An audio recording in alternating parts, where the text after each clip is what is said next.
Welcome to my YouTube channel Ramesh online. Retire అయిన మరియు retire కాబోయే పెన్షన్లందరూ ఖచ్చితంగా తెలుసుకోవాల్సిన కనీస సమాచారం. ఈ విషయంలో బాధ్యత మనదే. ఆ వివరాలు ఏంటో ఒకసారి ఈ వీడియోలో చూసేద్దాం. చూసే ముందుగా ఫ్రెండ్స్ ఎవరైనా ఫస్ట్ టైం మన ఛానల్ని విజిట్ చేసినట్లయితే తప్పకుండా సబ్స్క్రైబ్ చేసుకోండి. అదేవిధంగా వీడియో మీకు నచ్చినట్లయితే ఒక లైక్ చేయండి. ఇక విషయానికి వచ్చినట్లయితే పెన్షన్లందరూ తెలుసుకోవాల్సిన అతి ముఖ్యమైన సమాచారం. మీరు పదవీ విరమణ చెందిన తదుపరి మీకు రావాల్సిన క్లెయిమ్స్ మీకు కనీస అవగాహన కలిగి ఉండాలి. ముందుగా మీకు చెందిన అన్ని డాక్యుమెంట్స్ని భద్రపరచుకోవాలి. అవేంటో ఆ డాక్యుమెంట్స్ గురించి ఇప్పుడు ఒకసారి చూద్దాం.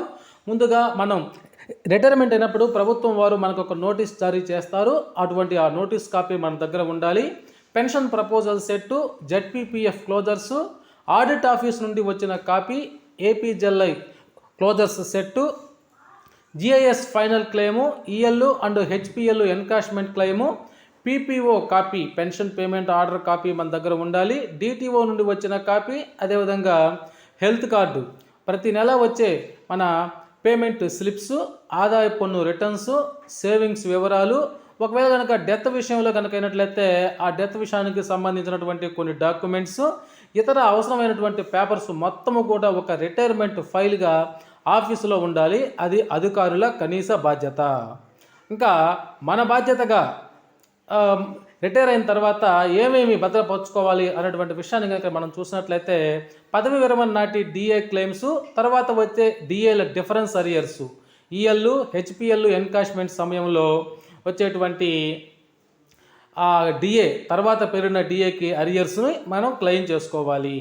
అదేవిధంగా తక్కువ బేసిక్లో రిటైర్ అయిన వారికి గ్రాట్యుటీ 16 లక్షల లోపు ఉంటుంది కాబట్టి వారికి పెరిగిన డిఏ ప్రకారము అరియర్స్ని పొందవలసి ఉంటుంది. చాలామంది మనం రిటైర్ అయ్యాం కదా మన పని అయిపోతుందని భావిస్తున్నారు.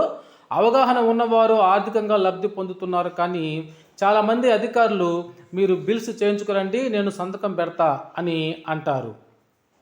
ఆ విధంగా ఆ పనికి కావాల్సినటువంటి అవసరమయ్యే డాక్యుమెంట్స్ ఫైల్ని ఎవరు మెయింటైన్ చేయాలి? ఇక 398 రూపాయల సర్వీస్ వారికి పెన్షన్ బెనిఫిట్స్ ఎలా వస్తాయి? దీని ప్రొసీడింగ్స్ ఎక్కడ ఉండాలి? ఆఫీసులో వారు మా దగ్గర లేవు అని చెప్తూ ఉంటారు.